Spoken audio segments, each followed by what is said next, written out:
રાષ્ટ્ર અને સંવિધાન બન્યું એ પછી ગાય આવી કે એ પેલા ગાય હતી એ નથી સમજાતું.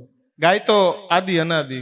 તો શાસ્ત્રોએ કીધું છે ગૌ માતા છે રાષ્ટ્ર, પછી રાષ્ટ્ર તો પછી બને છે ને 1947 પછી 50 માં તમારું સંવિધાન બને છે. પણ શાસ્ત્રો અને વેદોએ તો હજારો વર્ષ પહેલા કહી દીધું છે. હવે તો માનવાની જરૂર છે કે આ છે. એ તો ગાયને જે માતા માનતા નથી એના માટે આ બધું કરાવવાની જરૂર છે. બાકી આપણે તો માતા જ માનીએ છીએ. રાષ્ટ્ર માતા જે માનતા નથી એવું કોઈ સિસ્ટમ નથી કે કોઈના દરજ્જા આપવાથી કાંઈ થઈ જાય. બાકી કોઈની તાકાત નથી કે તમારા આંગણેથી આવીને લઈ જાય. વાત બહુ ગંભીર છે અને સમજવા જેવી છે. કોઈના દરજ્જા આપવાથી કોઈ દરજ્જો મરી જતો નથી. રાષ્ટ્રમાતા થઈ જવાથી હું ગૌ માતાનું મૃત્યુ નથી થવાનું. એનો ટાઈમ થશે એટલે એ મરી પણ જાય છે, પાછી એના સંતતિના જન્મથી ચાલુ જ રહી છે.